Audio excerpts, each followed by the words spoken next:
Ionic bond topic हम लोगों का चल रहा था। आयोनिक बॉन्ड टॉपिक में बहुत सारी चीजें पढ़नी होती है। Thermal stability of ionic compound, covalent bond in ionic covalent character in ionic bond, ionic compounds, melting point of ionic compounds, ये सब पोलराइजिंग पावर, पोलराइजिबिलिटी, पोलराइजेशन के अंतर्गत हम लोग बहुत सारी चीजें डील करते हैं। आज का टॉपिक है किसी भी आयोनिक सॉल्ट, मेनली सॉल्ट को अगर हम हीट करते हैं तो डिकम्पोजिशन प्रोडक्ट क्या आता है, इस पर हम लोग बात कर रहे हैं।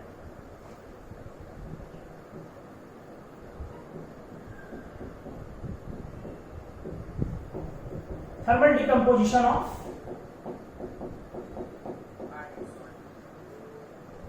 सॉल्ट्स एंड, हालांकि एसिड तो सॉल्ट नहीं है लेकिन इसको भी थोड़ा सा हम लोग लेना चाहेंगे। सर रिकॉर्ड नहीं करेंगे। Thermal decomposition of salts and acids. अब यहां पर सबसे पहला सॉल्ट कार्बोनेट सॉल्ट।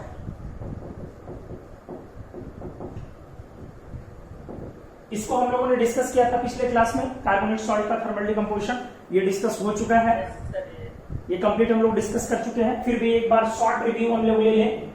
किसी भी मेटल कार्बोनेट को डिकम्पोज करने के बाद मेटल ऑक्साइड्स आते हैं, सॉलिड और प्लस कार्बन डाइऑक्साइड। एक बार शॉर्ट रिव्यू ले रहे हो, हाँ, प्लस CO2। और अब ये मेटल ऑक्साइड्स स्टेबल होते हैं। हमने आपको ये बताया था कि मेटल ऑक्साइड्स काफी स्टेबल होते हैं। रेयरली कोई मेटल ऑक्साइड होता है जो अनस्टेबल होता है, तो हम लोग इस बात को भी लिखेंगे। Ag और Hg को छोड़ा यूजुअली, हाँ, Ag2 and Hg ना, usually metal oxides are very stable except Ag2 and HgO।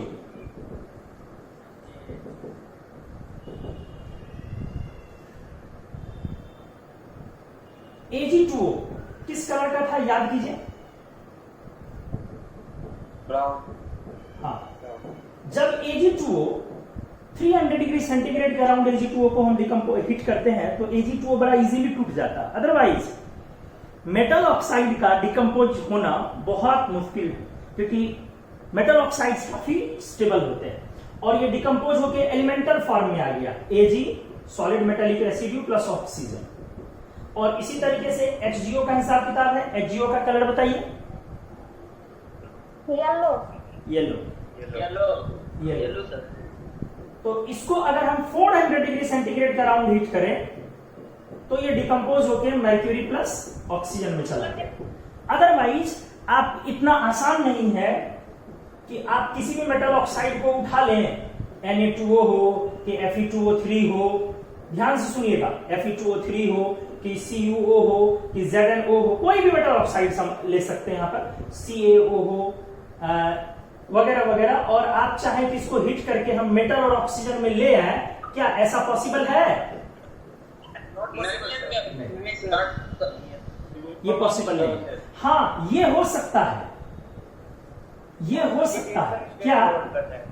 हाँ, मेटल ऑक्साइड हो, लोअर कर देंगे। हाँ, very good, higher oxidation state का हो, और अगर आप इसको हीट करें तो वो फिर मेटल ऑक्साइड प्लस ऑक्सीजन में आ जाए और ये लोअर ऑक्सीडेशन स्टेट में कन्वर्ट, ऐसा हो सकता है। एक्चुअली ऐसा ही होता है, हमने बताया था। जैसे CuO कॉपर प्लस 2, इसका कलर क्या होता है? ब्लैक। और अगर आप इसको हीट करते हैं वो भी 1200 डिग्री के अराउंड, CO2, हाँ, Ruby copper, very good, Ruby copper में बेटा क्या कलर क्या होता है CuO का, बता दीजिए जल्दी। Red, good, red sir, very good, और प्लस ऑक्सीजन। जबकि हम लोग ऐसा बोलते हैं कि CuO बहुत स्टेबल नहीं है, हम लोग ऐसा बोलते हैं कि CuO बहुत स्टेबल नहीं है, फिर भी हम लोग उसको मेटल प्लस ऑक्सीजन में डिकम्पोज नहीं कर पाए। ये बहुत स्टेबल नहीं है, तब भी हम लोग इसको मेटल प्लस ऑक्सीजन में डिकम्पोज नहीं कर पाए। समझिए चीजों को। तो सोचिए अगर आप ज्यादा स्टेबल ऑक्साइड उठाएं तब तो और डिफिकल्ट है ना। तो चीजें यही है कि हायर ऑक्सीडेशन स्टेट के ऑक्साइड को अगर आप हीट करेंगे तो lower oxidation state plus oxygen में वो डिकम्पोज होगा, ठीक है, ऑक्साइड में। तो ये हिसाब किताब है। अब यहां पे एक पॉइंट और कहा गया था, जैसे और भी एग्जांपल लेना चाहो तो ले सकते हो। मान लो कि अगर PbO2 है Z+4, अगर आप इसको हीट कर लो तो किस में चले जाएगा, PbO में ना, +2 प्लस ऑक्सीजन इसमें चले जाएगा। हाँ, PbO का कलर रेड होता है ना, PbO का कलर रेड होता है। चलो डिस्कस इसको आगे करेंगे। तो usually metal oxides are very stable, except Ag2O and HgO।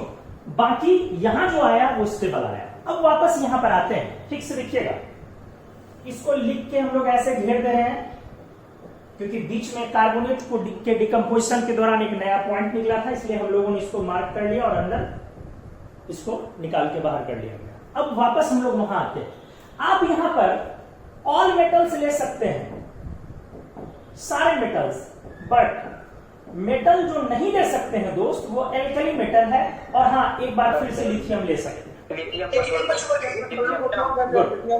Lithium ले सकते हैं, एल्कली मेटल्स नहीं ले सकते उस पैटर्न के रिएक्शन में। आप लिथियम ले सकते हैं, लिथियम ले सकते हैं, बाकी मेटल आप उस पैटर्न के रिएक्शन में नहीं ले सकते हैं, एल्कली मेटल।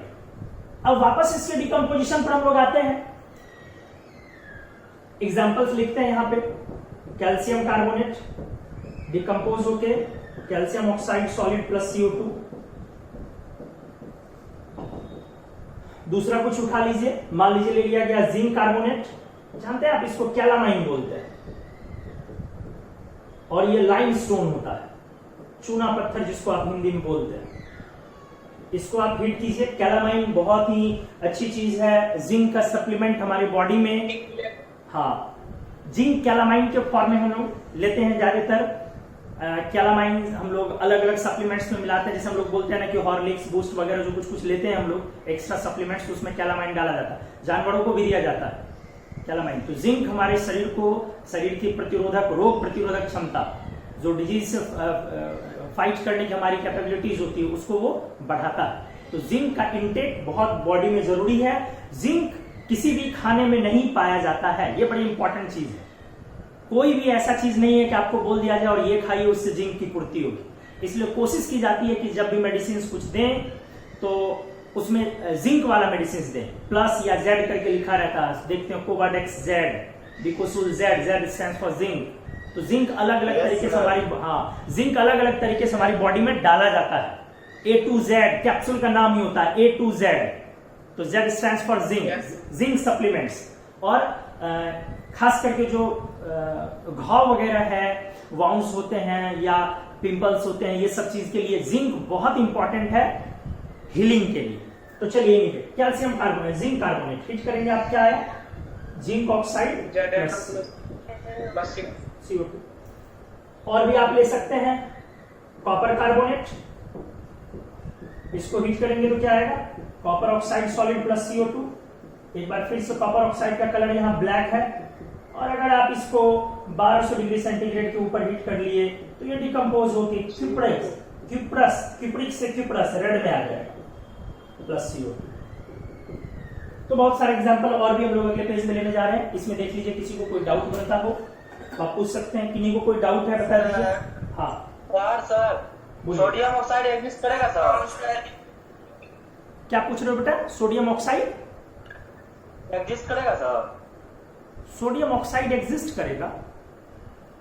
तो वही बोले सर, करेगा। सोडियम ऑक्साइड आज तक नहीं सुने हैं आप? सर आप बोले थे ना सोडियम कार्बोनेट का डिकम्पोजिशन नहीं होता। तो कार्बोनेट का डिकम्पोजिशन नहीं होना अलग सवाल है कि सोडियम कार्बोनेट टूटेगा नहीं, और सोडियम ऑक्साइड एग्जिस्ट नहीं करेगा, ये अलग चीज है। इस तरीके से आप बोलेंगे भाई साहब तो बताइए लोग कुत्ता छोड़ देगा पीछे से। केमिस्ट्री में बड़ी सोच बैलेंस करके बोला कीजिए। हाँ बेटा पूछ। सर लिथियम जो है कौन सा इफेक्टिव करंट जो है वो एग्जिस्ट करेगा सर, और इसे अल्टीमेटली एग्जिस्ट नहीं करेगा साइज की वजह से। सर आप सर कारण बताने के लिए बोले थे सर आप कल पिछले क्लास में। पोलराइजेशन डिस्कस करते हैं।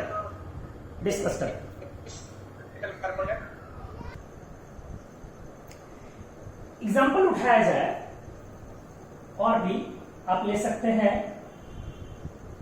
आयरन कार्बोनेट FeCO3, क्योंकि आयरन 2+ में है तो आपने डिकम्पोज किया तो आ गया FeO + CO2। अब FeO का कलर ब्लैक। आपको पता है ये बात कितनी बार बोलते हैं, 9-10 से केमिस्ट्री क्यों डिफिकल्ट होती है, क्योंकि 9-10 से सॉलिबिलिटी और कलर स्टार्ट हो जाता है और हम लोग सॉलिबिलिटी पर भी ध्यान नहीं देते कि कौन सॉल्युबल इनसॉल्युबल, और कलर पर भी ध्यान नहीं देते कि कौन सॉल्युबल इनसॉल्युबल। तो कलर का एक लिस्ट बनाइए और जितने कलर्स आपको हमने पढ़ाए हैं उन सारे कलर को एक लिस्ट के अंतर्गत लिखते जाइए और अपने स्टडी टेबल पर सामने चिपकाइए। जैसे शुरुआत के दिनों में, केमिस्ट्री के शुरुआत के दिनों में आप क्या करते हैं, एटॉमिक नंबर, पीरियोडिक टेबल चिपकाते हैं। तो अब पीरियोडिक टेबल का कोई काम नहीं, अब आपको वो याद हो चुका होगा। तो आपको करना क्या है, कलर की लिस्टिंग, कंपाउंड्स के कलर की लिस्टिंग। जैसे अभी आज 2-3 कलर पे जिक्र हो गया, Ag2O brown, HgO yellow, CuO black, Cu2O red, FeO black. तो इस तरीके से कलर की लिस्टिंग करना स्टार्ट कीजिए। या बहुत कलर इससे पहले भी हमने पढ़ाया आपको स्ट्रक्चरल एनालिसिस के दौरान, KMNO4 purple, K2Cr27 orange, K2CrO4 chromate yellow, पढ़ा है ना। वैनिडेट VO4 ट्रिपल- पेल येलो, या फ्लोरीन गैस का कलर पेल येलो, क्लोरीन का कलर एप्पल ग्रीन, ब्रोमीन का कलर रेडिश ब्राउन, आयोडीन का कलर वायलेट। तो जो भी कलर आपको आ रहा है पढ़ाया है, NO2 का ब्राउन, NO का कलरलेस, O2 का कलरलेस, O2 लिक्विड का ब्लू, ओजोन का blue pale blue, ozone pale blue gas, और लिक्विड ओजोन डीप ब्लू। तो बहुत सारे कलर्स हो चुके हैं। तो क्या करना चाहिए इन सब का अब लिस्ट, क्योंकि इस आयोनिक बॉन्ड के पढ़ाई के दौरान, थर्मल डिकम्पोजिशन की पढ़ाई के दौरान अभी बहुत कलर आते चले जाएंगे। तो कलर आपको अलग अलग एक जगह मिलेगा नहीं कहीं पर। तो आपको करना क्या, ज्यादा अच्छा क्या होगा कि कलर की लिस्टिंग हम अभी से शुरू करें। कलर को एक जगह हम लिस्ट करके रखना स्टार्ट कर ले। आइए एनीवेज, इस पर ये आ गया। आयरन +2 में था इसीलिए +2 में यहां पे लाया गया है। PbCO3, PbO + CO2, good. PbO colour red ना।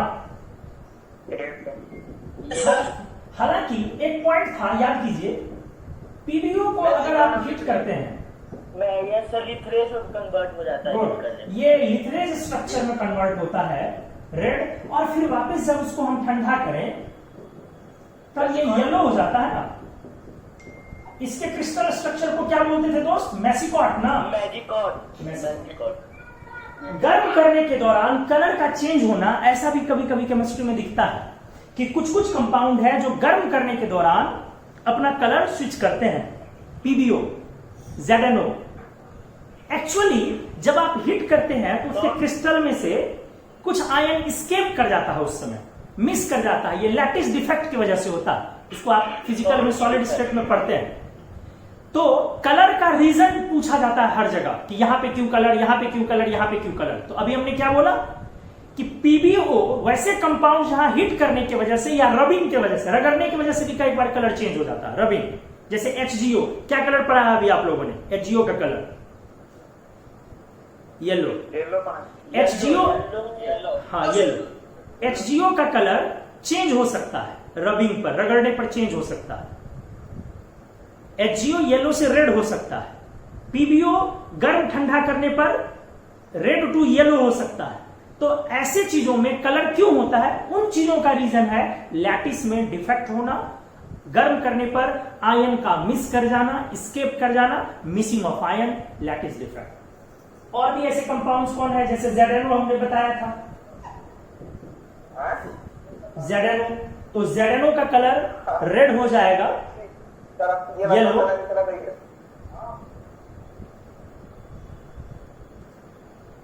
हाँ, ZnO का कलर जब आप इसको वेपर फेज में ले जाएंगे तो ये येलो हो जाएगा, रेड हो जाए सर, पहले कलर ले। रेड नहीं, येलो, येलो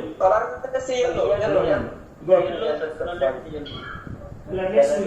और वापस जब इसको ठंडा करोगे बेटा तो क्या होगा, कलरलेस। हमने क्या बोला? Colour is due to Missing of ions. Lattice defect sir, salt की डिफेक्ट सर। लैटिस डिफेक्ट और मिसिंग ऑफ आयन शॉर्ट की डिफेक्ट के अंतर्गत आता है। तो बड़े अच्छे ढंग से देखना होगा। मेटल कार्बोनेट को हीट कर रहे थे, अभी सिंपल एग्जांपल्स लिया, धीरे धीरे इसमें अच्छे एग्जांपल्स लेंगे। तो मेटल ऑक्साइड प्लस CO2 आ रहा है एग्जांपल में। अब हम लोग ले यहां पर जैसे हाइड्रोजन कार्बोनेट, डेफिनेटली ये सॉल्ट नहीं है, एसिड है। कौन सा एसिड? Carbonic acid. लेकिन इसको डिकम्पोज करने पर ये भी ऑक्साइड की तरफ आता है, H2O hydrogen oxide plus CO2. Plus CO2. Good. इसके बाद आते हैं Ag2CO3 को हिट कर लिया जाए, सिल्वर कार्बोनेट को। आ जाइए, Ag2O प्लस CO2 आएगा, Ag2O plus CO2, mic off कीजिए। और Ag2O प्लस CO2 जो आएगा, फिर Ag2O अनस्टेबल है, Ag plus O2. Ag plus O2. O2 में टूट जाएगा सर। गुड। तो फाइनल प्रोडक्ट क्या आएगा? Ag प्लस एक plus CO2 plus O2। Plus O2. Good. आपको यही बोलना है, सिल्वर कार्बोनेट का डिकम्पोजिशन प्रोडक्ट यही बोलना ही है। अगर बेटा आप HgCO3 ले लें, sir Hg plus CO2 plus O2 है। E plus CO2 plus O2. Very good, बहुत बढ़िया। हाँ, तो इस तरह से ये कार्बोनेट के बहुत सारे। हमने ये भी बोला, क्या लगता है आपको thermal stability of metal carbonate किस चीज पर डिपेंड करेगा? पोलराइजेशन ना? Yes sir. Yes sir। Polarization पर sir. गुड। इसीलिए लेफ्ट और डाउन जाने पर thermal stability of carbonate salt increases. बढ़ती है सर. नहीं, क्योंकि लेफ्ट और डाउन जाने पर क्या हो जाएगा? आपका फाई का वैल्यू कम, पोलराइजिंग पावर कम, साइज बड़ा होने के कारण। नहीं जी, चूंकि फाई डिक्रीज करेगा लेफ्ट और डाउन जाने पर, इसीलिए लेफ्ट और डाउन जाने पर कार्बोनेट थर्मल स्टेबिलिटी की बढ़ेगी। तो बढ़ते बढ़ते यही वजह है कि एल्कली मेटल का कार्बोनेट डिकम्पोज नहीं होता। किसी ने सवाल पूछा था, कोई पूछे थे ना कि सर एल्कली मेटल का क्यों नहीं टूटता है और लिथियम का क्यों टूटता है? तो लिथियम के कार्बोनेट के टूटने की वजह क्या है? उसका फाई ज्यादा है, पोलराइजिंग पावर ज्यादा है, उसके अंदर पोलराइजेशन की घटना ज्यादा है, इसीलिए वो लिथियम प्लस ऑक्सीजन को पोलराइज करके एक हिस्सा Li2O में तोड़ लेता है और बाकी हिस्सा कार्बोनेट बच जाता है। लेकिन वहीं पर अदर एल्कली मेटल जो आयंस के साथ जो कार्बोनेट आयन की स्टेबिलिटी है वो इसलिए है क्योंकि उनका साइज बड़ा होने के कारण उनका पोलराइजिंग पावर काफी कम है और वो डिकम्पोजिशन नहीं करवा पाते अगर हम हीट देते भी हैं तब भी। ठीक है, तो इस तरह से हम लोग मोस्ट स्टेबल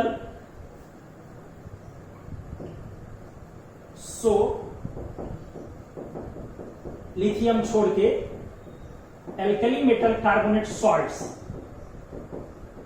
आर दस स्टेबल एंड आप क्या बोलेंगे दोस्त? स्टेबिलिटी इज ड्यू टू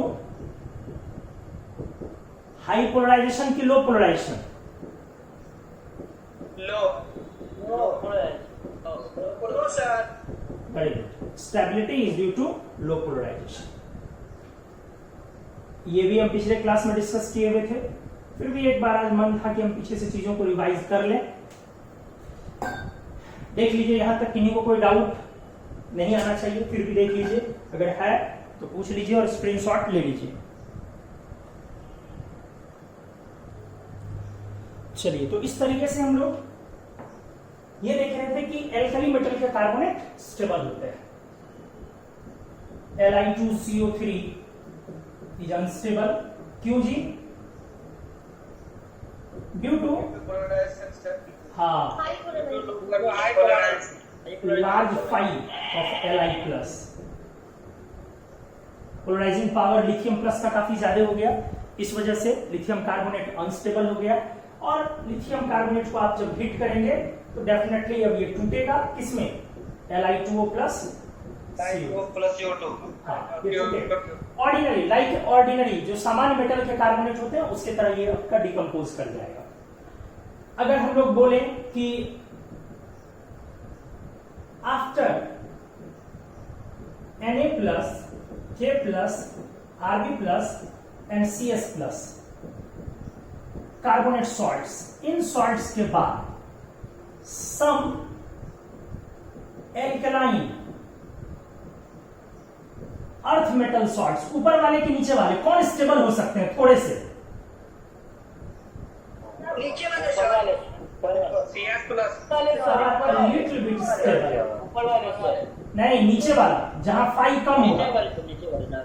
नीचे ना बेटा, नीचे 5 नीचे वाले अच्छे से देखिए, थोड़ा सा नीचे वाला जो है वो थोड़ा स्टेबल हो सकता है, क्योंकि 5 घटने से थर्मल स्टेबिलिटी बढ़ जाएगी।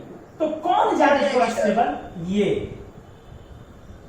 तीनों रिलेटिवली स्टेबल, थोड़ा स्टेबल है, या कह सकते हैं और decompose at high temperature, at relatively high temperature. थोड़ा सा रिलेटिवली, बहुत ज्यादा हाई नहीं लगता, जैसे कैल्शियम कार्बोनेट 400 से 600 के बीच टूट जाता है, relatively high temperature.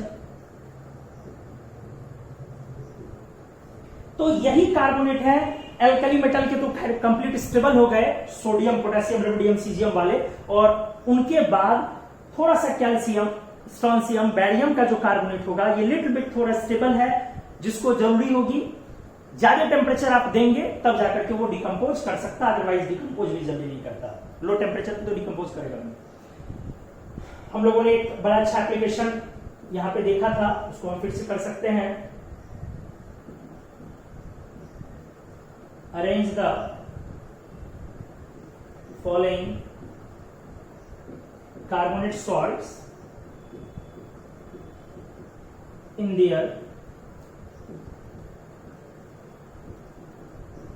decreasing order of Kp values when they are heated at a constant temperature या fixed temperature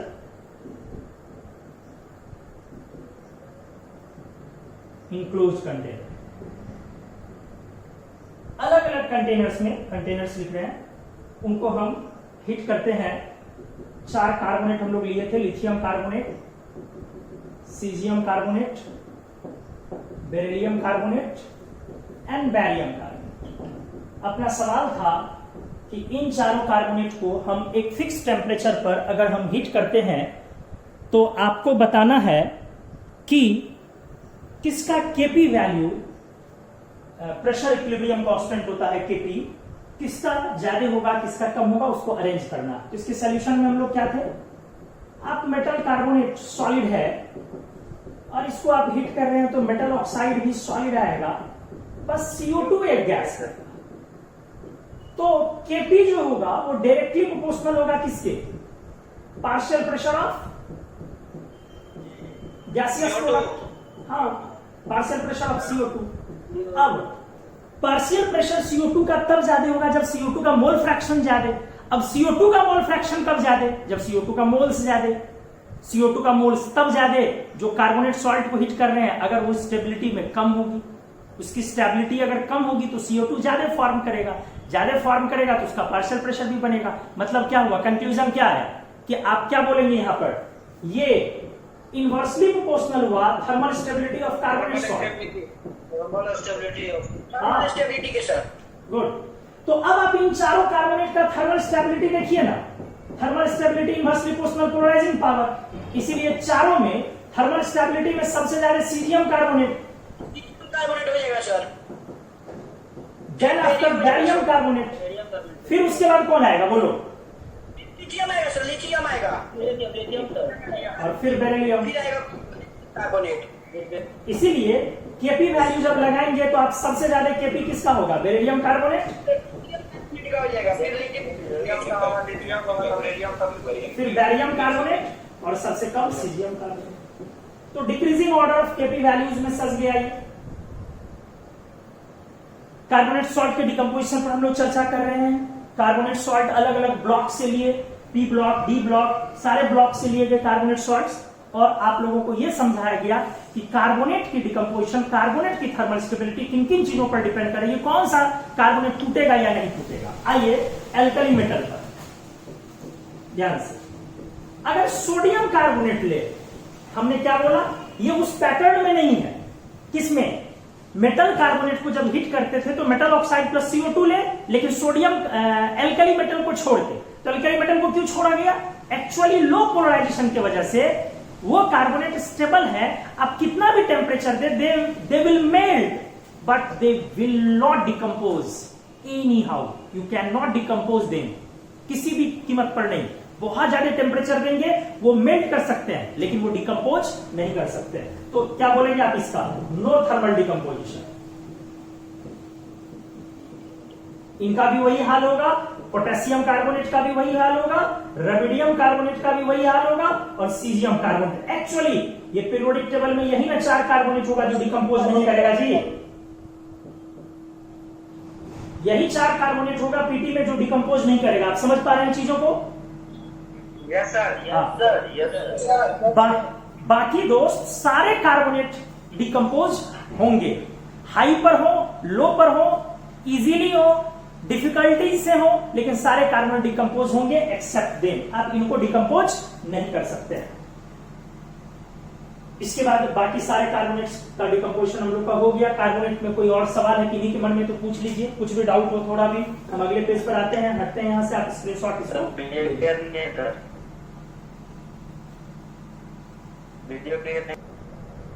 कार्बोनेट सॉल्ट के डिकम्पोजिशन के बाद एक बेहद अहम सॉल्ट जो बराबर एग्जाम में कंपटीशन में आता है वो है नाइट्रेट। बहुत सारे सॉल्ट्स हैं लेकिन अभी नाइट्रेट पर आते हैं। अब नाइट्रेट के डिकम्पोजिशन पर बात करें।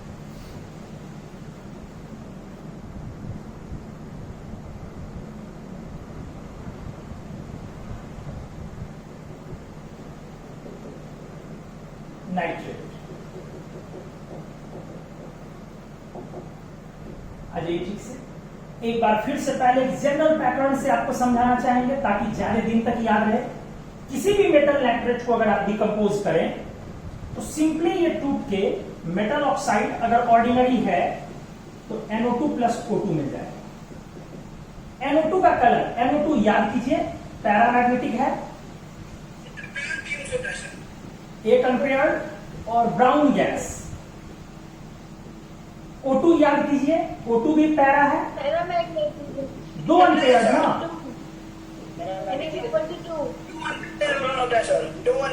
लेकिन कलरलेस गैस। O2 जो है वो कलरलेस गैस और NO2 ब्राउन। एक बार फिर से आप यहां सारे मेटल ले सकते हैं, लेकिन कार्बोनेट की तरह ही यहां एल्कली मेटल नहीं ले सकते हैं और लिथियम ले सकते हैं। आपको हम बताना चाहें, समझा दें इसमें, आप ये कंफ्यूजन बिल्कुल मत लाइएगा कि कार्बोनेट में जैसे एल्कली मेटल लिए और वो डिकम्पोज नहीं किया, तो ये मत बोलिएगा कि नाइट्रेट में भी एल्कली मेटल डिकम्पोज नहीं करेगा। नाइट्रेट एल्कली मेटल का डिकम्पोज करता है, थोड़ा डिफरेंटली डिकम्पोज करता है, कार्बोनेट की तरह नहीं होता। कार्बोनेट में एल्कली मेटल लिथियम छोड़ के बाकी डिकम्पोज ही नहीं करता। ठीक है, आप समझ गए हम क्या बोलना चाह रहे थे आपसे? बोलिए यस और नो। अब आइए बेटा, अब इसको सॉल्व करें। सबसे पहले ऑर्डिनरी कोई कार्बोनेट के एग्जांपल ले लेते हैं। मान लीजिए लेड कार्बोनेट PbNO3(2). क्या आएगा प्रोडक्ट बताइए? Lead oxide PbO plus NO2 plus O2 +2 में है, +2 में सही जा रहे हैं। दूसरा एग्जांपल कुछ उठाया जाए, मैग्नीशियम कार्बोनेट नाइट्रेट MgNO3(2). क्या होगा product? MgO plus NO2 plus O2। Good. S block से एग्जांपल लिया, P ब्लॉक से एग्जांपल लिया, कोई D ब्लॉक से भी ले लीजिए। Zinc nitrate ZnO plus ZnO plus NO2 plus O2। D block का भी एग्जांपल ले लिया। आप बेरिलियम नाइट्रेट लीजिए, प्लस NO2 प्लस O2। आप एक बार जानते हैं इसमें बीच में ऐसे ही बस नॉलेज के लिए बता देंगे, टेम्परेचर जब 500 रहे तब ऐसा होता है, लेकिन जब धीरे धीरे गर्म करेंगे तो 125 डिग्री सेंटीग्रेड पर एक इंटरमीडिएट प्रोडक्ट आता है BE4NO3 होल 6।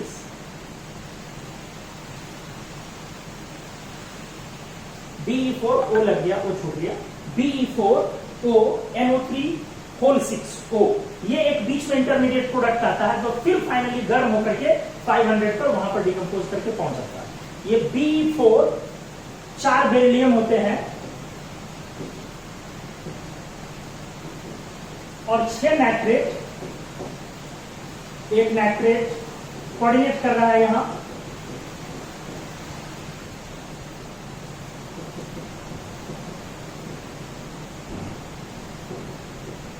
इस तरह से ये कोऑर्डिनेट से अटैच है। एक नाइट्रेट इस 2 बेरिलियम को, एक नाइट्रेट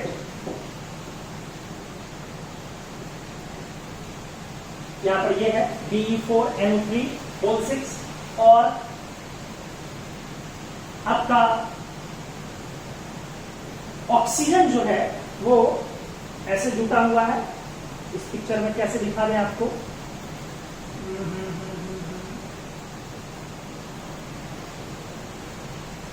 ऐसे दिखा दे रहे हैं।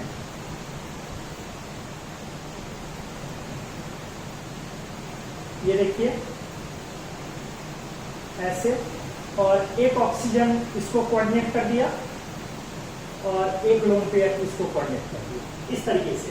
हालांकि जानना कोई जरूरी नहीं है, बिल्कुल भी जानना जरूरी नहीं, इससे परेशान होने की जरूरत नहीं। तो आइए, बेरिलियम नाइट्रेट यहां लिया, सारे ब्लॉक से लिया गया। एक बार फिर सिल्वर नाइट्रेट लेना चाहेंगे आप, बताइए ना डिकम्पोजिशन प्रोडक्ट क्या है? Silver oxide plus NO2 plus O2,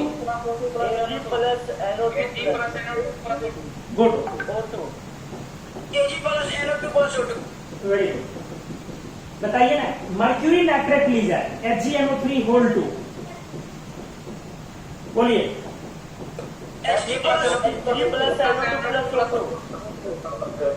good, चलिए ना ये भी ले लेते हैं, कौन सा? हाइड्रोजन नाइट्रेट, जिसको आप नाइट्रिक एसिड बोलते हैं, बोला जाए। नाइट्रिक एसिड अगर ले लिया जाए क्या आ जाएगा?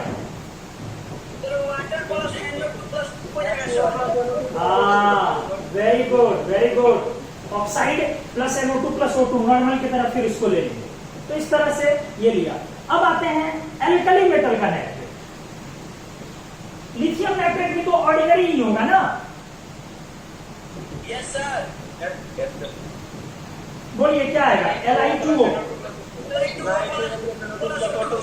Very good, very good. अच्छा, अगर हम सोडियम नाइट्रेट ले लें तो क्या लगता है आपको ये डिकम्पोज होकर के Na2O plus NO2 plus O2 देगा या नहीं देगा? नहीं देगा सर। हाँ, वेरी गुड, नहीं देगा। अच्छा बेटा ये बताइए, नहीं देगा, नहीं देगा। ये बताइए क्या इसको डिकम्पोज करेंगे तो नो डिकम्पोजिशन लिखें या नहीं लिखें? वेरी गुड, ये भी नहीं लिखें। गुड, डिकम्पोज करेगा। हमने बोला कि ये डिकम्पोज करते हैं लेकिन अलग तरीके से, डिफरेंटली डिकम्पोज, अलग तरीके से, ऑर्डिनरी मेटल के नाइट्रेट से बिल्कुल अलग तरीके से डिकम्पोज करते हैं। हम अगले पेज में आते हैं। अब एल्कली मेटल के नाइट्रेट का डिकम्पोजिशन हम आपको बताएं, किस तरीके से क्या प्रोडक्ट बनेगा, और फिर थर्मल स्टेबिलिटी की चर्चा करें। इसमें क्या कोई सवाल है तो पूछ लीजिए, हम हट रहे हैं सामने से, आप स्क्रीनशॉट लीजिए। आइए एल्कली मेटल के नाइट्रेट पर अब हम चर्चा कर लेते हैं। थोड़ी चर्चा एल्कली मेटल के नाइट्रेट पर होनी चाहिए।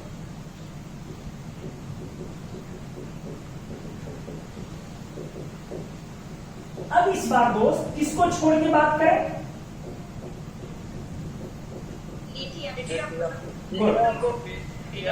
ध्यान से, ये जो एल्कली मेटल के नाइट्रेट है, जब आप इनको हिट करेंगे तो ये मेटल के नाइट्राइट में टूटेंगे। ध्यान दीजिएगा, this is nitrate where nitrogen is in +5 oxidation state and this is nitrite where nitrogen is in +3 oxidation state.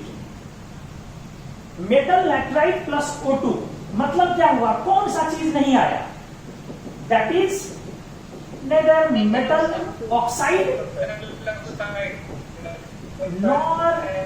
nor brown color NO2 gas, नहीं जी? हाँ, ना तो मेटल का ऑक्साइड आया और ना ही ब्राउन कलर का NO2 गैस आया, एल्कली मेटल टू नाइट्रेट। और एक बात, ये जो नाइट्राइट आया, अगर इसको आप धीरे धीरे हाई टेम्परेचर पर ले जाए,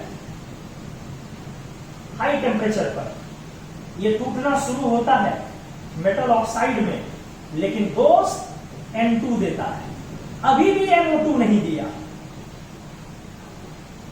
जब आप इसका टेम्परेचर हाई कर दें, सॉरी 800 डिग्री सेंटीग्रेड लिख रहे हैं, सॉरी, जब 800 के ऊपर लेके चले जाए, तब ये डिकम्पोज होकर के ऑक्साइड प्लस N2 देता है, लेकिन अभी भी NO2 नहीं देता।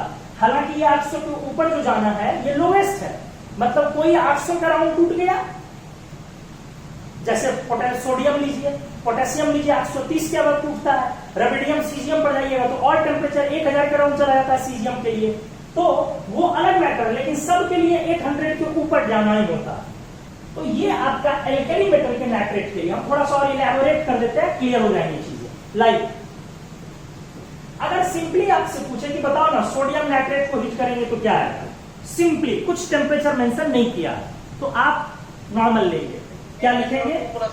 Good, NaNO2 plus O2। लेकिन दोस्त अगर हम ऐसा लिखे, चलो एक और एग्जांपल, ठीक है, चलो ऐसे लिख लेते हैं, सोडियम नाइट्रेट 800 डिग्री सेंटीग्रेड के ऊपर क्या लिखेंगे आप? Na2O plus N2 plus O2।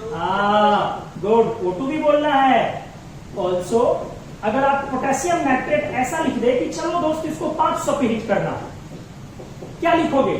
KNO2 plus O2 ना, KNO2 प्लस O2। और लिख दे टेम्परेचर 830 के ऊपर, 830 डिग्री सेंटीग्रेड इसका मेल्टिंग पॉइंट होता है, क्या लिखोगे?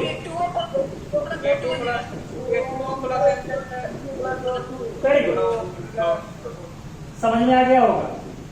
ऑल्सो अगर थर्मल स्टेबिलिटी की बात करें तो बताइए ना, पोलराइजेशन के इनवर्सली प्रोपोर्शनल। देखिए तो ये देखिएगा जरा, क्या हम ऑर्डर सही लिख रहे हैं? बोलिए, सही है? चूंकि डाउन द ग्रुप जाने पर जब आप लिथियम नाइट्रेट से लेकर के सीजियम नाइट्रेट की तरफ जाते हैं, तो डाउन द ग्रुप जाने पर धीरे धीरे पोलराइजिंग पावर कम होते चले जाएगा, और पोलराइजेशन कम होने की वजह से उस नाइट्रेट सॉल्ट की स्टेबिलिटी बढ़ते चली जाएगी।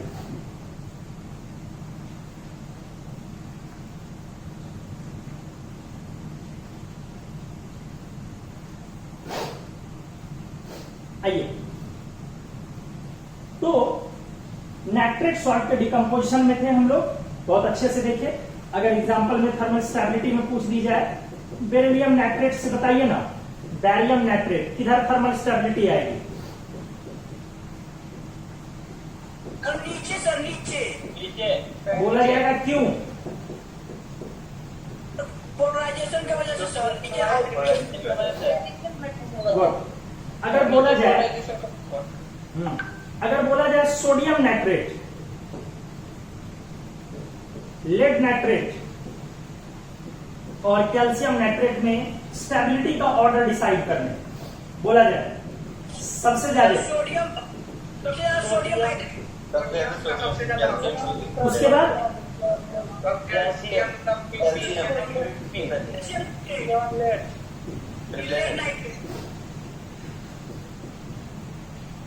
आज इस तरीके से हम लोग कार्बोनेट के डिकम्पोजिशन और नाइट्रेट के डिकम्पोजिशन को हम लोगों ने समझा, उसको क्लियर किया, थर्मल स्टेबिलिटी, कलर, बहुत सारी चीजें डिस्कस हुई। नेक्स्ट क्लास में हम लोग ऑक्सलेट लेके आएंगे,